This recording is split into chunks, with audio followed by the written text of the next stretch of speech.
Thank you so much for that warm introduction, and I am so excited to be in front of this energetic group from all over the globe. As was briefly introduced, I will be talking about government today, which I know that you just heard kind of an amazing history and overview of venture capital, which is pretty riveting. But I am excited to introduce you to something equally, if not more riveting, that we like to call venture government. So you heard it here first at Draper University. I can't say that I coined the term, Tim Draper did. But I'm hoping that it excites you and energizes your passions as you continue to learn and explore during your Future and Vision Week. So to take a step back, I know that there's folks from all over the globe here who may have different perspectives on what government is. But I'll just make a blanket statement and say that most people don't think of government as a particularly innovative industry. And I'm hopeful that over our quick overview and then our interaction today that you will begin to see the opportunity that lies within this really exciting vertical and industry of government. And just a quick, it's tough to read there in the subscript, but it's not just about improving government to improve better participation and better government services and outcomes. On the business side, there's actually profit and economic activity to be made. In a recent McKinsey report entitled Unlocking Open Data in the Government Sphere, they predicted that it's actually a $3 trillion industry. And you guys are learning a lot about, and will be learning from different verticals like healthcare, maybe some industries that didn't even exist a couple years ago, and government is definitely not one of those. It's been around for a long time.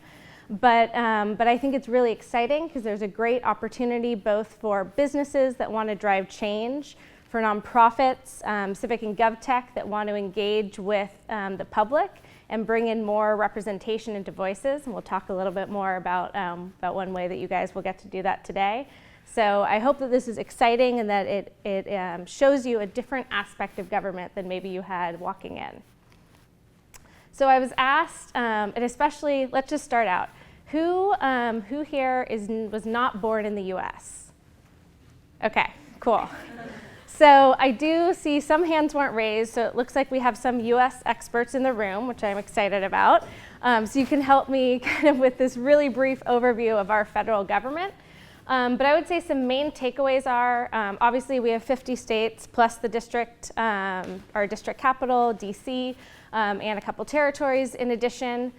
We have 3 main branches, and that is similar to the way our states are function here in the US, but that is our federal, so that's the president. He has the administrative power. He has a lot of agencies under him. I'm saying he right now because that's who's currently in office, not a long-term vision there. In addition to Congress, so those are representatives from all the 50 states. And then we have our judiciary, so that's our court system. And the way that the US government is set up is that those 3 different groups all kind of help, it's called checks and balances, to make sure that one of them doesn't kind of run away and not do really the will of the people. If you read headlines, pretty much from around the globe, you may have noticed that Congress is one place where they talk about gridlock a lot. That's because right now we have a different party in power right now than is the president. And they don't tend to, or haven't recently tended to agree on a lot of policies, which means that there isn't that much action. There's a lot of kind of contention and debate right now on our federal level. And I think that that really means it's an exciting opportunity to have impact on the state level. And we're going to kind of dive down into why California is so important in terms of our larger, in terms of the US, and in terms of obviously where we all sit today, despite what color your beanbag chair is.